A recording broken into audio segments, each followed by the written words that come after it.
जय हिंद। मैं ब्रिगेडियर हेमंत महाजन, स्वातंत्र्य वीर सावरकर राष्ट्रीय स्मारक फेसबुक लाइव में आपका स्वागत करता हूं। हम हर रविवार को 11:30 बजे मिलते हैं और देश की सुरक्षा के जो अलग अलग पहलू होते हैं उनके बारे में बातचीत करते हैं। तो आज हम जिस विषय के ऊपर बातचीत करने वाले हैं वो विषय है कि जो अभी तनाव की परिस्थिति लद्दाख के सीमा पे तैयार हुई है और क्या उसका रूपांतर एक युद्ध में होगा।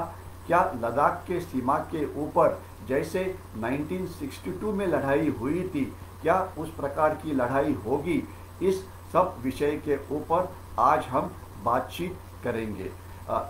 इसके पहले जो हमारी बातचीत हुई है इसमें आपका रिस्पांस ये बहुत ही अच्छा रहा है। हमें अभी तक 2.5 लाख से ज़्यादा लोगों ने देखा है। मुझे उम्मीद है कि जो अभी देख रहे हैं वो ज़रूर इस शो को, ये फेसबुक लाइव को ज़्यादा लोगों के साथ शेयर करेंगे, क्योंकि आज चाइना हमारे खिलाफ एक साइकोलॉजिकल वॉर लड़ रहा है, यानी कि मानसिक युद्ध। वो हमें बताना चाहता है अलग अलग लोगों के थ्रू कि आप चाइना के साथ लड़ाई नहीं कर सकते, क्योंकि चाइना की जो आर्मी है ये बहुत बड़ी है। आप चाइना की इकोनॉमी के साथ कंपटीशन नहीं कर सकते क्योंकि वो बहुत बड़ी है। यानी कि अलग अलग तरीके से वो हमारे ऊपर दबाव डालते हैं और हमें डराने की कोशिश करते हैं। और ये जो साइकोलॉजिकल वॉर या मानसिक युद्ध की जो लड़ाई चल रही है इसमें हम सब सोल्जर्स हैं। हमने कोई भी गलत वीडियो आगे फॉरवर्ड नहीं करना चाहिए। कोई भी डिसइंफॉर्मेशन कैंपेन जो चाइना करता है उसको हमने विक्टिम नहीं होना चाहिए वगैरह। तो ये सब चीज़ों के ऊपर हम बातचीत करेंगे। लेकिन आज हम शुरुआत करते हैं, क्या लड़ाई होगी कि नहीं। इसके अंदर हम देखेंगे आज हमारी जो अलग अलग सीमाएं हैं, इस सीमा के ऊपर आज यानी कि 6 सितंबर को परिस्थिति क्या है और इसके बाद आगे आने वाले 1.5 या 2 महीने में क्या हो सकता है, इन सब चीज़ के ऊपर हम बातचीत करेंगे। सबसे पहले हम ये जो प्रेजेंटेशन है शुरू करते हैं। जो हमारे जवान हैं, हमारे जो अधिकारी हैं, जिन्होंने अपना प्राण का बलिदान देते हुए जो हमारी सीमा को सुरक्षा देते हैं, उनको हम हमारा पहले सैल्यूट देते हैं। इसमें एक इंडियन आर्मी के कैप्टन हैं जिन्होंने लद्दाख में अपने प्राण का बलिदान दिया। हमारे कुछ सोल्जर्स हैं जहाँ वहाँ का जो एटमॉस्फेयर है, वहाँ पे जो ठंडाई है, वहाँ पे जो अलग अलग प्रकार की प्रॉब्लम होती है वो वहाँ पे काम कर रहे हैं, उनको हम सैल्यूट करते हैं। और आज का सैल्यूट खास तो 7 विकास बटालियन के जो एक सोल्जर है, उनका नाम है न्यामा तेंजिन। मैं नाम रिपीट करता हूँ, न्यामा तेंजिन। ये 7 विकास या स्पेशल फ्रंटियर फोर्स के एक कंपनी कमांडर थे जिन्होंने 30 तारीख को अपनी जान दी हमारी देश की रक्षा के लिए। इसे विकास बटालियन बोला जाता है या उसे स्पेशल फ्रंटियर फोर्स बोला जाता है या इसे 2-2 एस्टैब्लिशमेंट बोला जाता है। ये हमारी देश के एक स्पेशल फोर्सेस थे जो इंडियन आर्मी के नीचे काम करते हैं और जो एक बहुत ही बढ़िया एक कमांडो फोर्स है जो अलग अलग प्रकार की काम करते हैं चाइना के खिलाफ। उनके बारे में तो हम बोलेंगे, लेकिन जिन्होंने अपने प्राण दिए हमारे देश के लिए, इन कंपनी कमांडर नीमा तेंजिन को हम श्रद्धांजलि अर्पण करते हैं। आज हम बात कर रहे हैं पिछले एक हफ्ते के अंदर कश्मीर के LOC के ऊपर हमारे 4 सोल्जर्स ने अपने प्राण की बाजी लगाई है और 4 सोल्जर्स सीरियसली इंजर्ड हो गए हैं। यानी कि हर साल इंडियन आर्मी अपनी देश की रक्षा करते समय अपना खून बहाती है। इस एरिया में इतना खून किसी भी इंस्टीट्यूशन में पिछले 70 साल में नहीं बहाया, इतना खून यहाँ पे बहाया जाता है। तो इसके सिवाय कर्नल रणबीर जो कमांडिंग ऑफिसर थे 7 विकास के, जिन्होंने 20-25 चाइनीज़ सोल्जर्स को पकड़ा है, काफ़ी लोगों की, काफ़ी चाइनीज़ सोल्जर्स की पिटाई की है, हम उन्हें भी सैल्यूट करते हैं क्योंकि उनकी नेतृत्व के नीचे इस एसएफएफ बटालियन ने चाइना के खिलाफ एक बहुत ही बढ़िया काम किया है। और पहले मैं साइकोलॉजिकल वॉर के बारे में बोल रहा था कि चाइना हमारे खिलाफ किस प्रकार का साइकोलॉजिकल वॉर करते हैं। आज सबसे बड़ी बात यह है कि ये जो विकास ने काम किया या एसएसएफ ने काम किया, इसके वीडियोस अभी चाइना के सोशल मीडिया के ऊपर वायरल हो गए हैं। याद रहे कि चाइना की सोशल मीडिया हमारे जैसे नहीं है, यानी कि हमारा फेसबुक है, इसे कोई भी देख सकता है, हमारा ट्विटर है, हमारे ब्लॉग्स है, हमारे अलग अलग प्रकार के इंस्टाग्राम है वगैरह, लेकिन चाइना का सोशल मीडिया ये कम्प्लीटली चाइनीज़ ओरिजिन का है और बाहर का कोई भी आदमी यहाँ पे नहीं आ सकता। यानी कि चाइना हमारे खिलाफ साइकोलॉजिकल वॉर कर सकता है, लेकिन अगर हम उनके सोशल मीडिया में या उनके मीडिया में घुसना चाहे तो वो हम नहीं कर सकते, क्योंकि हम उनके अंदर जा ही नहीं सकते। लेकिन अभी चाइनीज़ खुद, काफ़ी सारे चाइनीज़ ने ये जो डांस इन एसएसएफ के लोगों ने किया था अपना विक्ट्री मिलाने के बाद, तो उनका जो डांस का वीडियो है वो अभी चाइनीज़ सोशल मीडिया के ऊपर वायरल हो रहा है।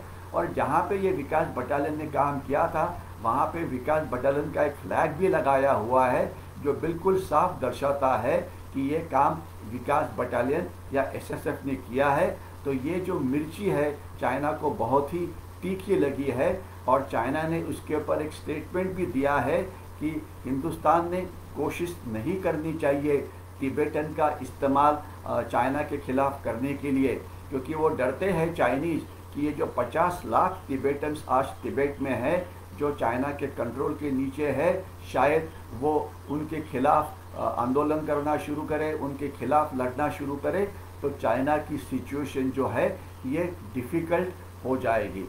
लेकिन दुख की बात यह है कि ये जो तिब्बतन जो लोग हैं ये बहुत ही पीस लविंग है। ये दलाई लामा उनके बहुत ही बड़े नेता है, वो उनको मानते हैं और वो उनको गॉड की तरफ समझते हैं। लेकिन इसमें जो लड़ने वाली जो ट्राइब्स है ये बहुत ही कम है। ट्रेडिशनली दलाई लामा के जो बॉडीगार्ड्स थे या अंगरक्षक थे,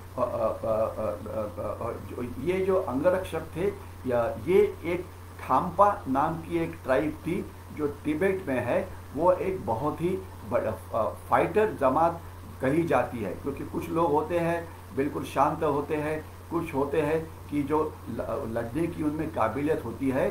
तो ट्रेडिशनली इतने सेंचुरीज में जितने भी दलाई लामा बने, इन दलाई लामा के जो अंगरक्षक थे ये खाम्पाज होते थे, कि जो एक फाइटिंग वाली ट्राइब है और वो दलाई लामा के लिए अपना जान भी दे सकते हैं। आपको पता है कि 1949 तक तिब्बत स्वतंत्र था, उसके बाद चाइना ने उनके ऊपर इन्वेजन किया, तिब्बत के ऊपर कब्जा किया। चाइना ने बोला कि हम आपको स्पिरिचुअल फ्रीडम देंगे, वो दिए नहीं, वहाँ पे उन्होंने अत्याचार करने शुरू कर दिए। और 1957-58 में वहाँ पे चाइनीज़ के खिलाफ एक अपराइजिंग हुआ। इस अपराइजिंग में लाखों तिब्बतन मारे गए और उसी समय दलाई लामा अपने फॉलोअर्स के साथ चाइना से निकले और हमारा हिमाचल प्रदेश के एरिया में आके वो शामिल हो गए, जहाँ पे आज वो बसे हुए हैं। और हिमाचल प्रदेश का जो धर्मशाला है वहाँ पे तिब्बतन गवर्नमेंट एक्साइल फॉर्म किया हुआ है और 3-4 लाख चाइनीज तिब्बतन्स आज हमारे पास होंगे। लेकिन आज भी 50 लाख तकरीबन तिब्बतन्स ये तिब्बत में पीछे है। तो ये जो तिब्बतन्स यहाँ पर आ गए, इनको तो हमने सपोर्ट दे दिया, लेकिन तब अमेरिका काफ़ी डर गया था।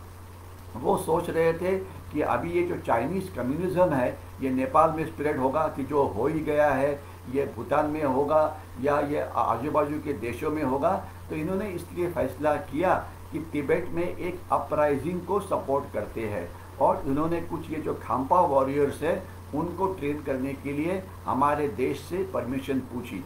अभी ये जो चीज़ बोल रहे हैं ये इस पर ज़्यादा कुछ लिटरेचर अवेलेबल नहीं है, लेकिन हमारे सरकार का तब जो भरोसा था वो केवल अहिंसा के ऊपर था।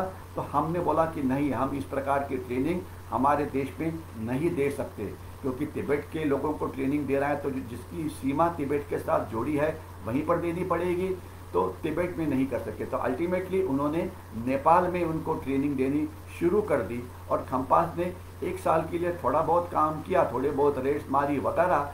लेकिन चाइना को जब ये पता लगा तो उन्होंने प्रेशर डाला दलाई लामा के ऊपर, प्रेशर डाला सब नेपाल के ऊपर और बोला कि इन सब की ट्रेनिंग रोको। और उन्होंने दलाई लामा को बोला कि हम या इनको अपने आर्म्स छोड़ने के लिए बोलो, हम उनको ठीक तरह से उनसे बर्ताव करेंगे। एक लेटर दलाई लामा से गया, इस प्रकार की कहानी है। लेकिन ये जो खम्पास थे या उनके जो वॉरियर्स थे जो ट्रेन हो रहे थे, जो कुछ काम कर रहे थे चाइना के खिलाफ, इनको नेपाल ने हैंड ओवर कर दिया। कुछ लोगों ने तो मतलब अपने आप को खुद को मार डाला, लेकिन कुछ को हैंड ओवर किया नेपाल ने चाइना को और चाइना ने उनको मार डाला। तो ये याद रखिए कि चाइना ने उनका एक बार फिर विश्वासघात किया। तो उसके बाद ये खम्पा की जो लड़ाई थी ये बंद हो गई। और जैसे मैंने लास्ट टाइम बताया था कि जो एसएसएफ है, स्पेशल फ्रंटियर फोर्स है, 62 में जब हमारा चाइना के साथ हमारा राजकीय नेतृत्व लड़ाई हार गया, तो उसके बाद एक फैसला किया गया कि ये जो तिब्बतन्स है उनकी मदद से एक हम कमांडो फोर्स हमारे देश में रेस करते हैं, जिसे एसएफएफ यानी कि स्पेशल फ्रंटियर फोर्स के नाम से उनको ये नाम दिया गया। और उसके बाद उनकी ट्रेनिंग शुरू हो गई। देहरादून के बाद एक चक्राता नाम की जगह है 100 किलोमीटर्स के ऊपर। पहले कुछ CIA जो गुप्तहेर संस्था है अमेरिका की, उन्होंने ट्रेनिंग दी। उसके बाद इंडियन आर्मी के जो पैरा कमांडोज है, स्पेशल फोर्सेस है, उन्होंने ट्रेनिंग शुरू कर दी। 2-3 जगह है जिनके मैं नाम नहीं लेना चाहता हूँ, जहाँ पर इनकी ट्रेनिंग होती है। और इनके जो सोल्जर्स होते हैं ये बिल्कुल सभी तिब्बतन्स होते हैं। और उनके जो ऑफिसर्स जो होते हैं वो केवल इंडियन आर्मी से आते हैं। कुछ तिब्बतन्स अर्थात ऑफिसर भी बनते हैं, लेकिन उनकी संख्या कम है। काफ़ी सारे इंडियन आर्मी उनको ऑपरेशनली कंट्रोल करती है, कुछ काम करना है तो उसके लिए कंट्रोल करती है। तो ये सब काम वो करते हैं। तो अभी उन्होंने इनकी ट्रेनिंग हुई, लेकिन उसके बाद जो जो चाइना सीमा थी उसे शांत डिक्लेयर किया गया। चाइना ने हमें एक बेवकूफ़ बनाने की कोशिश की। कुछ पीस एग्रीमेंट्स हमें साइन करने के लिए ये किया। 95 से लेकर 2004 तक हमने 4 एग्रीमेंट साइन की, जिसके अंदर ये फैसला हुआ कि चाइनीज़ बॉर्डर के ऊपर आर्मी का इस्तेमाल नहीं होगा। वहाँ पे जो पेट्रोलिंग होती है ये पेट्रोलिंग केवल बिना हथियार की होगी। वहाँ पे कोई डिफेंसेस बनाए नहीं जाएंगे, वहाँ पे कोई रोड्स नहीं बनाए जाएंगे। यानी कि चाइना ने हमारी आर्मी को निष्क्रिय कर दिया हमारी बॉर्डर के ऊपर फाइट करने के लिए। अभी की बात अलग है, अभी हम फाइट कर रहे हैं, लेकिन वो एक अलग विषय है। तो एसएसएफ का इस्तेमाल उस समय कुछ ज़्यादा नहीं हो पाया, बहुत ही बढ़िया फोर्स था। फिर उसके बाद इनको 3-4 जगह पे काम के लिए इस्तेमाल किया गया, क्योंकि ये ट्रेनिंग इनकी अच्छी थी, काम तगड़ा था। तो और वो हाई एल्टीट्यूड वॉरियर्स थे, क्योंकि इसलिए कि वो तिब्बत के थे। तो एक आम आदमी उसकी फिजिकल एफिशिएंसी अगर वो जाता है अपना लद्दाख में या हाई एल्टीट्यूड में, तो उसकी एफिशिएंसी 50-60% से ड्रॉप हो जाती है। लेकिन ये जो वहाँ के रहने वाले लोग थे तिब्बतन्स, उनकी जो हार्ट है यानी कि जो हृदय है या इनका जो लंग्स है यानी कि फुफ्फुस है, इनकी कैपेसिटी हमारे जो हम प्लेन्स पे रहते हैं उनसे दुगुना है। यानी कि वो हार्ट की साइज़ बड़ी है, इसलिए वो कम हवा से ज़्यादा ऑक्सीजन को खींच सकते हैं। क्योंकि वो इस एरिया में रहते हैं, इसलिए उनकी जो हार्ट की जो साइज़ है ये बढ़ गई है, जिससे वो कम ऑक्सीजन बेसिस के ऊपर भी जिंदा रह सकते हैं। तो हाई एल्टीट्यूड के अंदर इनका काम बहुत ही बढ़िया है, क्योंकि वो वहाँ पे बॉर्न थे। तो लेकिन वो चाइना के खिलाफ तो खैर बाद में कुछ काम नहीं हो पाया। लेकिन उसके बाद उनको इस्तेमाल किया गया 1971 के लड़ाई के अंदर, चिटगांव हिल ट्रैक्स के अंदर। इसके बारे में मैं बाद में थोड़ी सी बात करूँगा। इस्तेमाल किया ऑपरेशन ब्लू स्टार में, गोल्डन टेम्पल के अंदर अकाल तख्त के ऊपर, और उसके बाद में बात करूंगा उनको इस्तेमाल किया गया कश्मीर में कुछ एंटी टेररिस्ट ऑपरेशन के लिए। उसके बाद मैं बाद में बात करूंगा कि नॉर्थ ईस्ट के अंदर एक दो जगह पे उनको इस्तेमाल किया गया, और जो चाइना सीमा है वहाँ पे केवल सर्वेलेंस वगैरह के काम के लिए उनको वहाँ पे इस्तेमाल किया गया। लेकिन कोई वायलेंट एक्टिविटी वहाँ पे नहीं हुई। लेकिन अभी हमने खुल्लम खुल्ला ये सभी को बताया है कि ये इस स्टेप, क्योंकि जो अभी मैं चीज़ आपको बोल रहा हूँ ये सब ओपन है।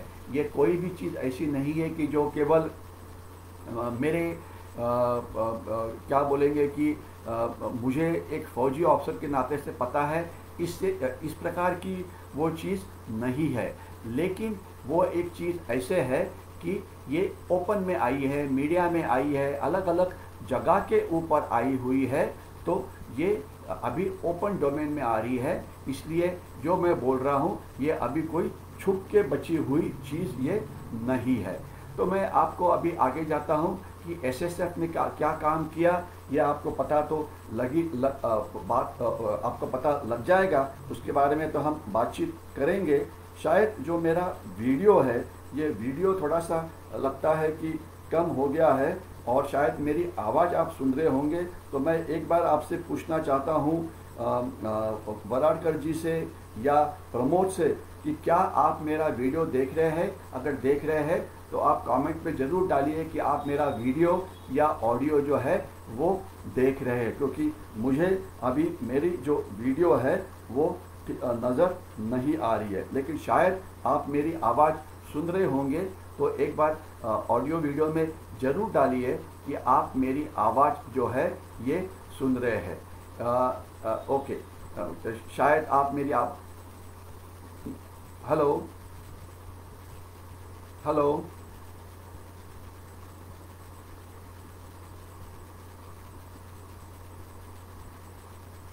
हेलो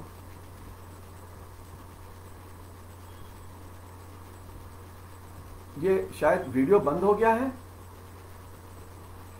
हाँ, वीडियो बंद हो गया है क्या? हाँ हाँ बोलो, वीडियो बंद हो गया है क्या? हाँ नहीं, अभी मुझे यहाँ पे जीरो दिखा रहा है। मेरी शक्ल नज़र आ रही है, मेरी आवाज़ आ रही है आपको? हाँ नहीं, अभी अभी अभी शायद शुरू हो गया है। आप ऐसे करना, एक वीडियो ऑडियो ओके करके डालना, क्योंकि अभी दिखा रहा है, अभी शुरू हुआ शायद दिखा रहा है वो, लेकिन बीच में 2 मिनट के लिए शायद ड्रॉप हो गया था। ओके, कोई बात नहीं।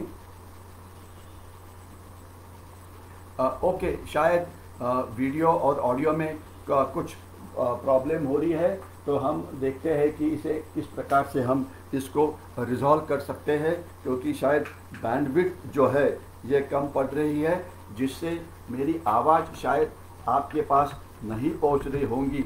अगर ऐसी बात है तो आप मुझे इसमें अच्छा ओके, कपिल जवान बता रहे हैं कि मेरी आवाज़ ठीक है, क्योंकि मुझे यहाँ पे कुछ प्रॉब्लम नज़र आ रही थी। कोई बात नहीं, मैं आगे प्रोसीड करता हूँ।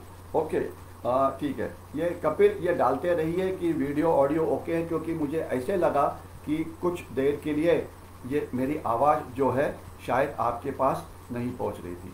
तो मैं एसएसएफ के बारे में बात कर रहा था। उन्होंने किस प्रकार से लड़ाई की, किस प्रकार से चाइनीज़ को पकड़ा, उसके बारे में बातचीत कर रहा था। तो ये तो हम बातचीत करेंगे, लेकिन अभी पहले देखते हैं कि अभी इस समय देश के अलग अलग सीमा के ऊपर क्या हो रहा है।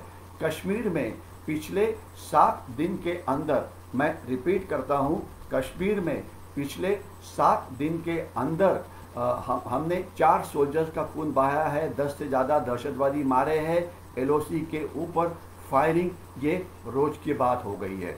जब तक सवाल है नक्सलिज्म का, या जिसे हम बोलेंगे माओस का, वहाँ पे आज की खबर है कि उन्होंने छत्तीसगढ़ में 20 आदमियों को अपना होस्टेज बनाए हुआ है, उनको वो पकड़ के ले गए हैं, जिसमें से 4 को उन्होंने मारा है और बाकी अभी भी उनके इसमें है। यानी कि चाइनीज़ जो है, जो नक्सलिज्म या माओइज्म जो है उसे बढ़ाने की कोशिश ये कर रहे हैं, और आज 20 लोग हमारे छत्तीसगढ़ में उनके हाथ में है।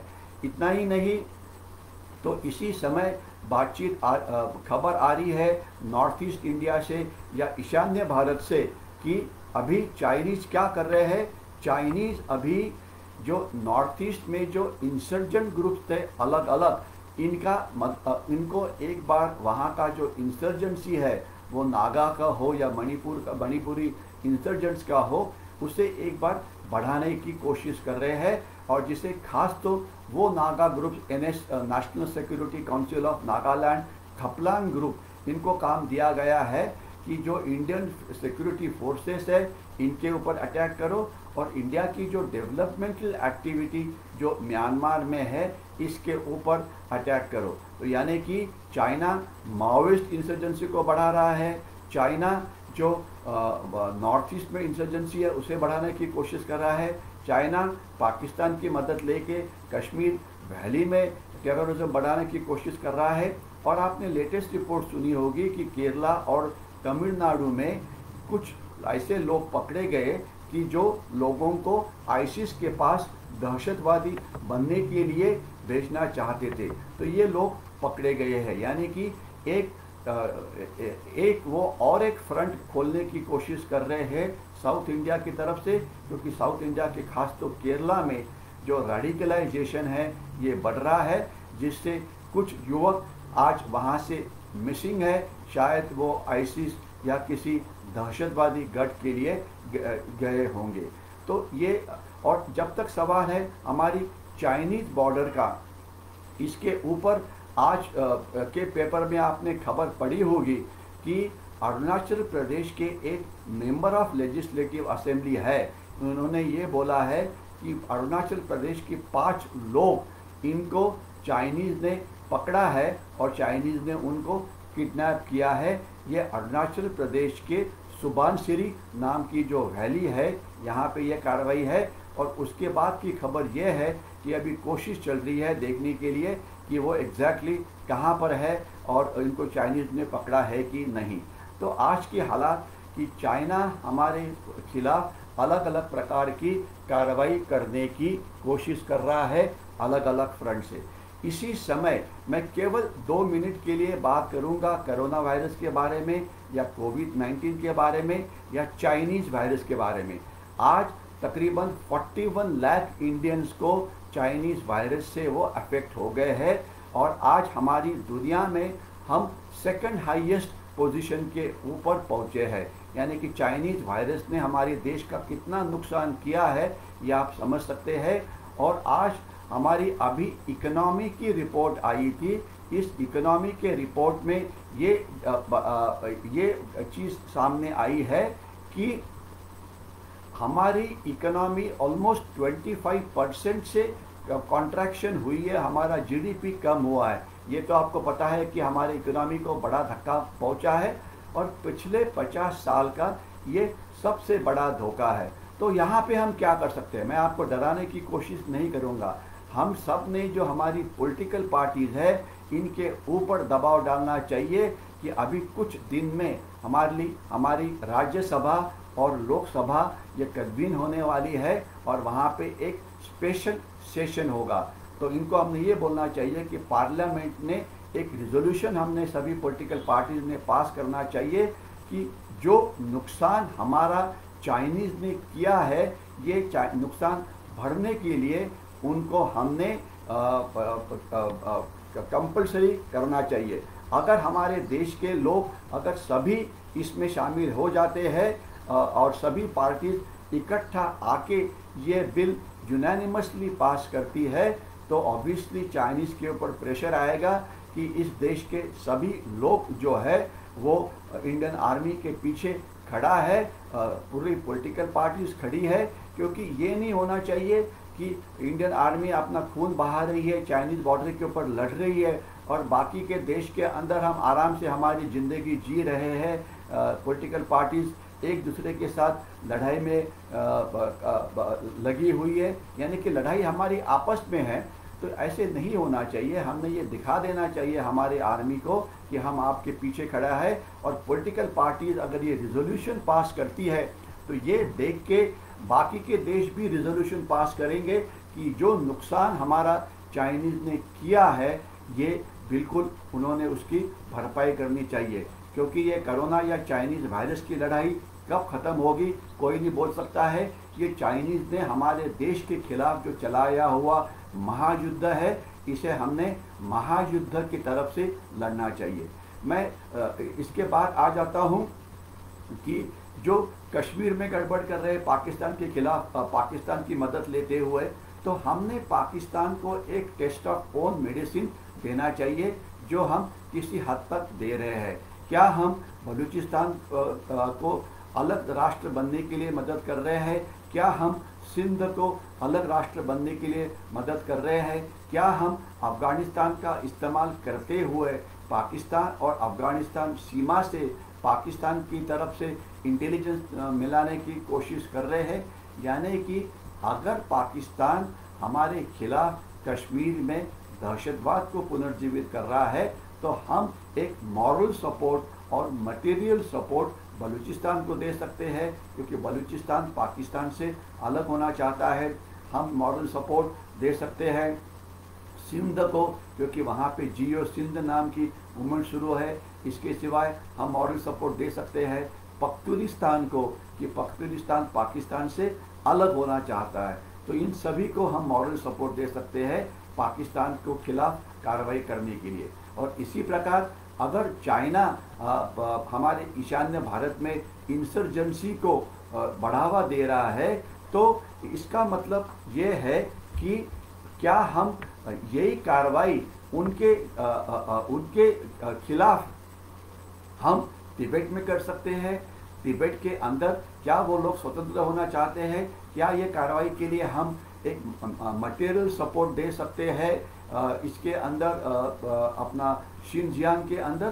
तो ये सब चीज़ें हैं जिसके ऊपर हम चाइना के ऊपर दबाव डाल सकते हैं। ये बोला जाता है कि चाइना पाकिस्तान की मदद लेते हुए हमारे खिलाफ एक टू फ्रंट वॉर शुरू करेगा।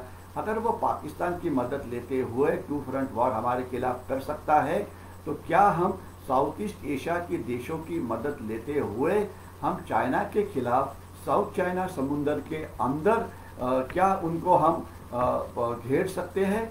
बिल्कुल घेर सकते हैं, क्योंकि बहुत साल पहले, हजारों साल पहले चाणक्य ने बोला था कि शत्रु का शत्रु ये हमारा मित्र होता है। तो आज जापान का डिफेंस बजट 30% से बढ़ा है। ऑस्ट्रेलिया का डिफेंस बजट जो चाइना के साथ दुश्मन बना है, उनका बजट बढ़ा हुआ है। वियतनाम को हम मदद कर रहे हैं, यानी कि हम भी चाइना के खिलाफ अलग अलग जगह के ऊपर अलग अलग फ्रंट खोल रहे हैं। इकोनॉमिक वॉर जो चाइना के साथ चल रहा है, आपको शायद कल की ही इंफॉर्मेशन पता होगी कि कल 3 देशों के अंदर एक बड़ी इम्पोर्टेंट कॉन्फ्रेंस हुई, जिसके अंदर ये फैसला किया गया कि जो चाइना है, जिसके ऊपर हमारी दुनिया पूरी बहुत ही ज़्यादा उनके ऊपर डिपेंडेंट हुई है, वो उसके बदले अभी हम चीज़ें ऑस्ट्रेलिया की मदद से ऑस्ट्रेलिया में या जापान में या साउथ ईस्ट एशिया के देशों में या हमारे देश में बना के चाइना के लिए रिप्लेसमेंट ढूंढने की कोशिश कर रहे हैं। अर्थात ये जो आत्मनिर्भर भारत है या ये जो मेक इन इंडिया है, इसमें तो इसमें समय तो लगेगा, क्योंकि कोई भी चीज़ जल्दी से हो नहीं सकती है। लेकिन हम ये कर रहे हैं तो हम इकोनॉमिक एक्टिविटी में भी उनके खिलाफ अभी एक मिलजुल के लड़ रहे हैं। 2 दिन पहले की बात है कि 190 चाइनीज़ ऐप्स को हमने बैन किया है। उससे उनका कुछ हज़ार नुकसान तो हुआ है, लेकिन ज़्यादा नुकसान उनका ये हुआ है कि वो हमारा एग्जाम्पल देख के यूरोप के कुछ देश और अफ्रीका के कुछ देश जो चाइनीज़ ऐप्स है इसे बैन कर रहे हैं। यानी कि दुनिया की जो सेंटीमेंट है ये चाइना के खिलाफ जा रही है, जिसे चाइना को हम अलग अलग फ्रंट के ऊपर उनके साथ लड़ने की कोशिश में हमें थोड़ी बहुत कामयाबी ये मिल रही है। इसके अंदर अभी मैं आऊँगा कि कल ही हमारे डिफेंस मिनिस्टर श्री राजनाथ सिंह ये रशिया में गए थे, वहाँ पे SCO यानी कि शंघाई कोऑपरेशन की मीटिंग थी, जहाँ पे हमारा देश था, चाइना प्रेजेंट था, और रशिया, और इसके सिवाय सेंट्रल एशियन रिपब्लिक्स की जो कजाकिस्तान, किर्गिस्तान, उज़्बेकिस्तान, तुर्कमेनिस्तान नाम के जो सेंट्रल एशियन रिपब्लिक्स है वो यहाँ पर प्रेजेंट थे। और ये मीटिंग होती है कि ये जो CAR की कंट्रीज थे, पहले ये तो USSR के अंदर थे, लेकिन जब USSR टूटा तो उसके बाद ये अलग देश बने। वहाँ पे अभी रेडिकलाइजेशन शायद बढ़ रहा है, वहाँ पर अभी जो चाइना अपना इन्फ्लुएंस बढ़ाने की कोशिश कर रहा है। चाइना तो बोल रहा है कि वहाँ पे जो पामीर का जो फ्लैट पोर्शन है, पामीर पठार जिसे बोलते हैं, वो बोलते हैं कि वो पूरा हमारा ही है, क्योंकि वहाँ वो एक फर्टाइल एरिया है जहाँ पर चाइना अपना कंट्रोल करना चाहता है। तो अभी इस बैकग्राउंड के ऊपर हमारे डिफेंस मिनिस्टर वहाँ पे गए थे। पहले हम देखते हैं कि रशिया के साथ उनकी बातचीत क्या हुई और उसे हमें फ़ायदा क्या हुआ। सबसे बड़ा फ़ायदा हमें ये हुआ कि इस एरिया में डिफेंस मिनिस्टर जो चाइना के हैं, इन्होंने ये बिल्कुल बताया कि हम पाकिस्तान को किसी भी प्रकार की जो मदद नहीं करेंगे, आर्म्स की मदद हम उनको बिल्कुल नहीं करेंगे। ये हमारे लिए अच्छी बात है। अगर लड़ाई होती है तो पाकिस्तान के पास कुछ रशियन ओरिजिन के वेपन्स हैं, टैंक्स वगैरह, तो वो उनको नहीं, नए टैंक्स रशिया से नहीं मिलेंगे। ये एक अच्छी खबर है।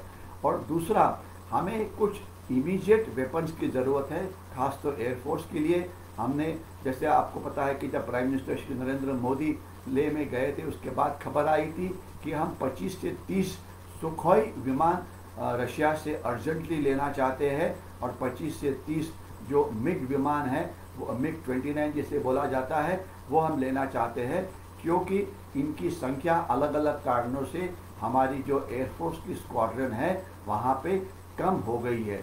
तो इसलिए अर्जेंट परचेसेस के लिए हम रशिया की मदद ले रहे हैं, और इसमें उन्होंने हाँ बोला है। इतना ही नहीं, तो इसके सिवाय उन्होंने जो S-400 नाम की जो सिस्टम है, इसे भी उन्होंने हमें जल्दी देने की मतलब हमारी रिक्वेस्ट मान ली है, क्योंकि ये एक बहुत ही आधुनिक इस प्रकार की सिस्टम है जिसे हमें बहुत ही फ़ायदा होने वाला है। तो रशिया की जो उनकी विजिट थी रशियन डिफेंस मिनिस्टर्स के साथ, इसे एक बहुत ही कामयाब बोलना चाहिए।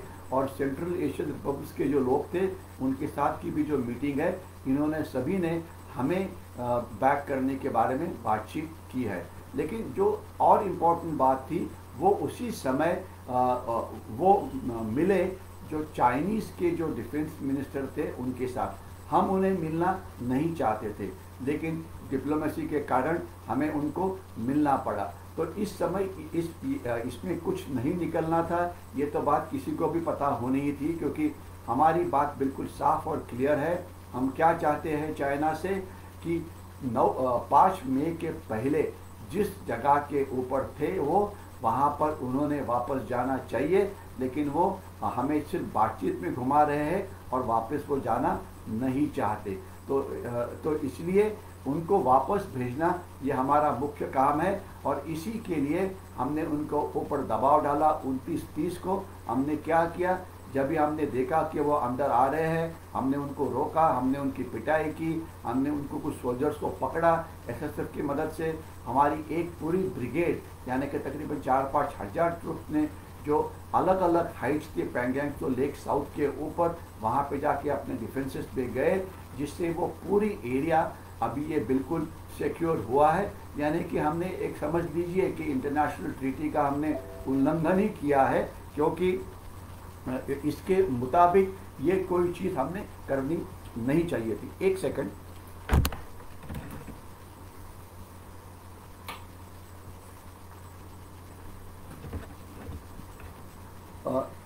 रुकावट के लिए थोड़ा सा खेद है।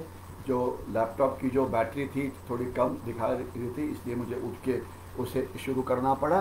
तो ये हम जो बातचीत कर रहे थे कि 29-30 को हमने उनको लोगों को पकड़ा और उस एरिया को हमने प्रॉपरली ऑक्यूपाई कर लिया। तो इसका फ़ायदा क्या हुआ है कि अभी पैंगोंग इसके पहले की जो कार्रवाई थी वो पैंगोंग लेक के नॉर्थ में हुई थी, अभी ये जो हो गई है ये पैंगोंग लेक के साउथ में हुई है। तो इसका फ़ायदा ये हुआ है कि अभी ये एरिया प्रॉपर सिक्योर हुआ है। और इतना ही नहीं, तो अभी चाइना हमें बोल रहा है कि आप पीछे जाओ। और अभी जो जैसे राजनाथ सिंह की मीटिंग हुई, उन्होंने बोला कि हम आपसे पीछे जाना चाहिए।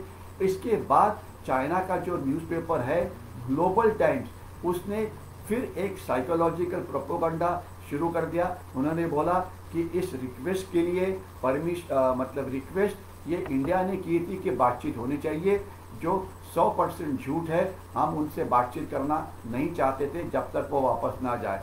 दूसरा, उन्होंने बोला कि इंडिया ने ये एक्सेप्ट कर लिया कि ये आक्रमण हमने किया है, बिल्कुल झूठ है, हमने इस प्रकार की कोई भी चीज़ एक्सेप्ट नहीं की है। लेकिन ग्लोबल टाइम्स इस प्रकार का प्रोपेगेंडा करता रहता है। और तो हमने चाइनीज़ को ये पूछने की ज़रूरत है कि आप क्या इस प्रकार से हमें ऊपर प्रेशर डाल रहे हैं।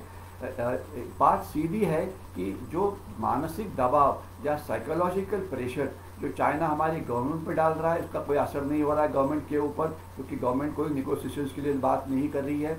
लेकिन जो इंडियन आर्मी के ऊपर प्रेशर डाल रहा है, इंडियन आर्मी ने उनको किस प्रकार से जवाब दिया है आपको पता है। लेकिन कुछ प्रेशर हमारे मीडिया में जो चाइनीज़ हस्तक है, जो चाइनीज़ एजेंट से ये डाल रहे हैं।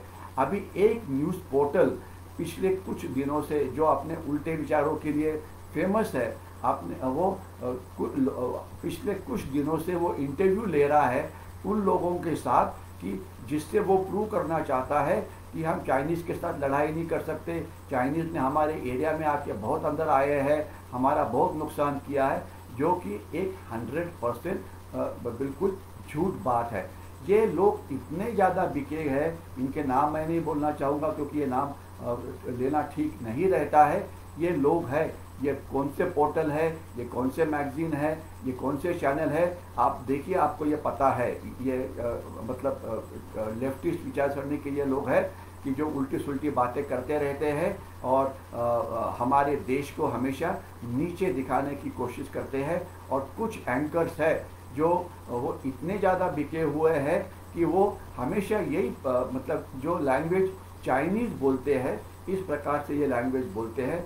उनकी संख्या 400-500 से ज़्यादा नहीं होगी, लेकिन है। और उनका जो होल्ड हमारे मीडिया के ऊपर है ये काफ़ी है।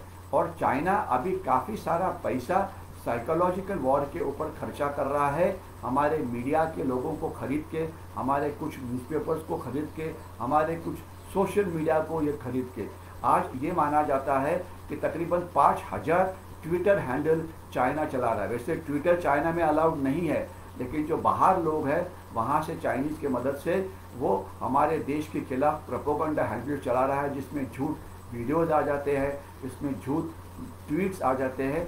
5-6 हज़ार ट्विटर के हैंडल है, 5-6 हज़ार फेसबुक के मतलब अकाउंट्स है, कुछ अकाउंट ब्लॉक के ऊपर है, कुछ न्यूज़ पोर्टल है जहाँ पे खबर डाली जाती है। काफ़ी सारे लोग पेनिट्रेट करना चाहते हैं सोशल मीडिया के अंदर। तो ये सब जो चीज़ें हैं, इसके ऊपर बहुत ज़्यादा पैसा खर्चा हो रहा है।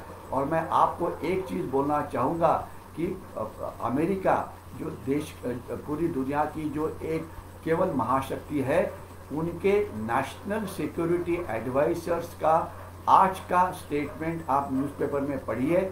उन्होंने बोला है कि चाइना अमेरिका का जो प्रेसिडेंशियल इलेक्शन अक्टूबर के महीने में हो रहा है, इसमें इंटरफियर कर रहा है, वहाँ के मीडिया को वो खरीद रहा है, वहाँ के इंटेलेक्चुअल्स को वो खरीद रहा है। और ये एक मानी हुई बात है कि चाइना ने जो न्यूयॉर्क टाइम्स एक बड़ा न्यूज़पेपर है, उसको 500-600 करोड़ रुपए दिए हैं ताकि पिछले कुछ महीने से न्यूयॉर्क टाइम्स चाइना के खिलाफ कुछ लिखने के लिए तैयार ही नहीं है, बल्कि वो ये दिखाना चाहते हैं कि नहीं, गलती दुनिया की है, गलती चाइना की नहीं है। देखिए, न्यूयॉर्क टाइम्स एक दुनिया का सबसे बड़ा न्यूज़पेपर है और ये जो वॉशिंगटन पोस्ट वगैरह ये बड़े न्यूज़पेपर है।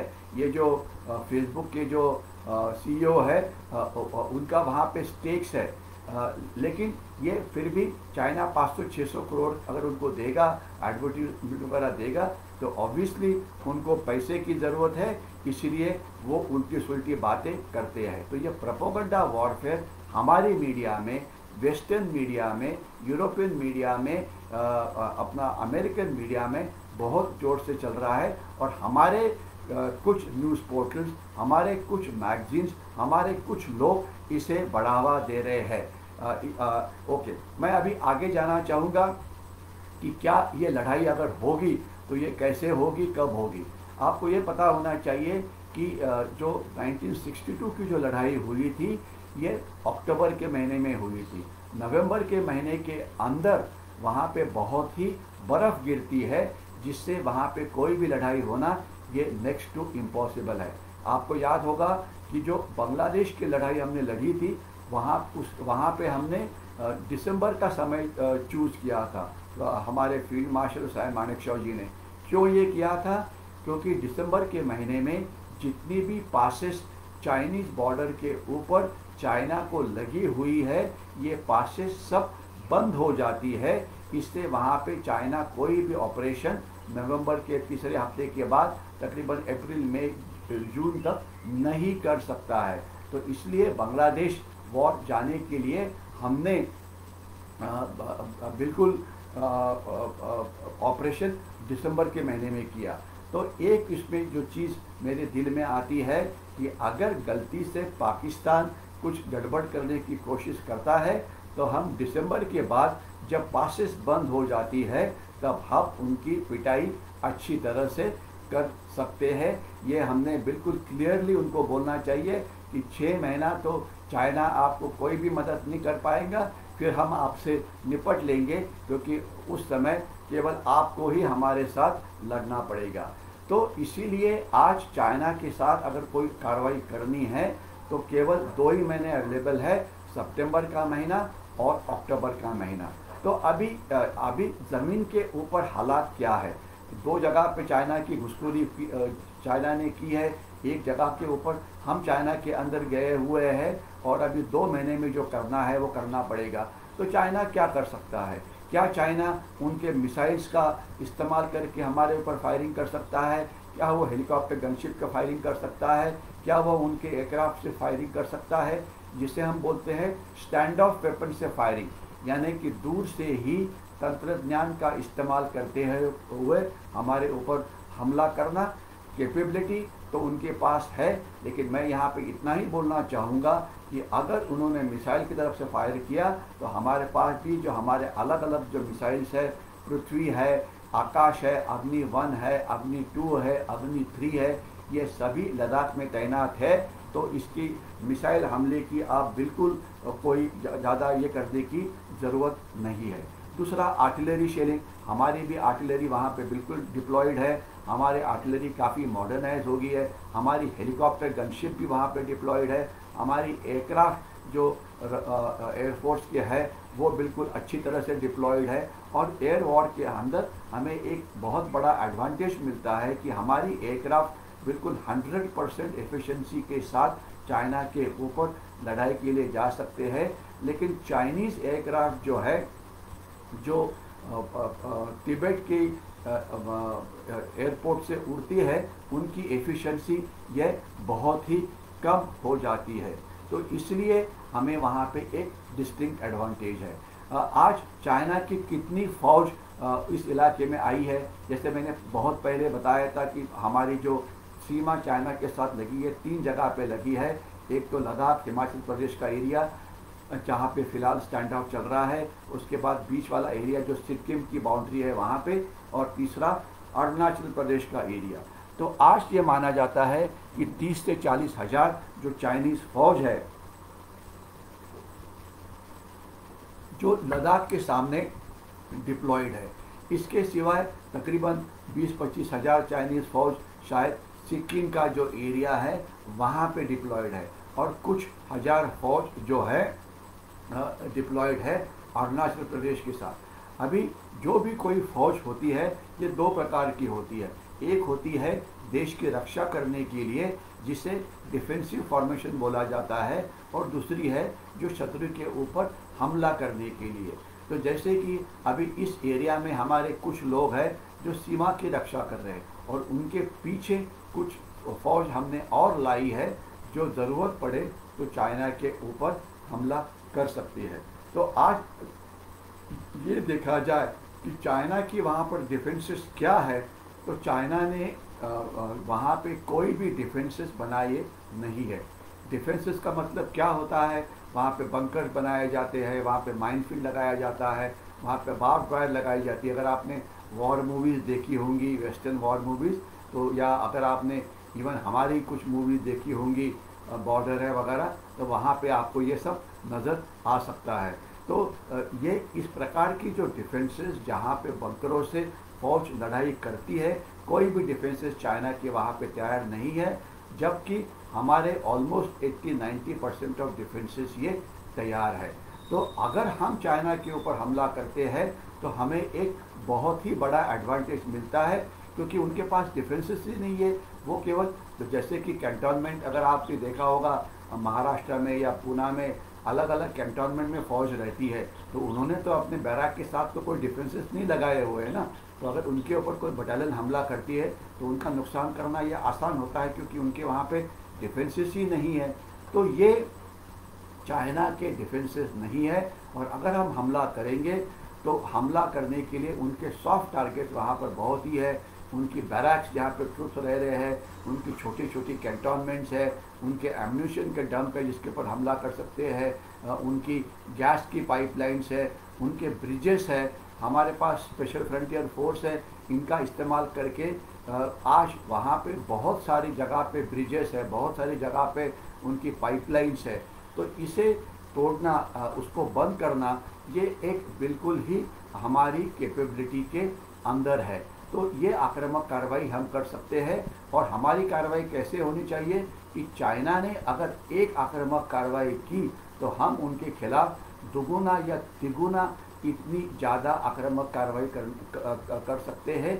ये क्षमता आज हमारे में है। हमारे कुछ एक्सपर्ट्स बताने की कोशिश करते हैं कि चाइना की आर्मी बहुत बड़ी है। आर्मी कितनी बड़ी है ये नहीं होता है। आपको ये समझ में आना चाहिए कि लड़ाई किस प्रकार से लड़ी जाती है। अगर कोई फ़ौज हमला करना चाहती है, समझ लीजिए आप चाइना हमला करना चाहती है, तो हमारे जो डिफेंसेस अभी देखिए पेंगयांग त्सो साउथ के ऊपर जो हमारे डिफेंसेस लगे हुए हैं, वहाँ पर अगर वो हमला करना चाहेगी तो उन्हें वहाँ पे 12:1 इतना रेशियो इस्तेमाल करना पड़ेगा। यानी कि जहाँ पे हमारा एक सोल्जर है वहाँ पे उन्हें 12 गुना ज़्यादा संख्या लानी पड़ेगी। यानी कि 30-40 हज़ार की अगर फ़ौज उन्होंने लाई है तो वो केवल एक ब्रिगेड के ऊपर जगह के ऊपर हमला नहीं कर सकती है। यानी कि उनको इतना आसान नहीं है हमारे खिलाफ लद्दाख में हमला करना। और चाइनीज़ की सबसे बड़ी प्रॉब्लम क्या है कि ये एक ऐसी चीज़ है कि चाइना के जो सोल्जर्स है ये बहुत ही सॉफ्ट है, क्योंकि अल्टीमेटली लड़ते कौन है, सोल्जर्स है। उनका नेतृत्व उनके अधिकारी करते हैं। तो मैं सोल्जर्स और उनके नेतृत्व के बारे में बात करूंगा। चाइना के वेपन्स अच्छे हो, चाइना की इक्विपमेंट अच्छी हो, लेकिन अल्टीमेटली लड़ता है सोल्जर। तो इन सोल्जर के बारे में हम बात करेंगे।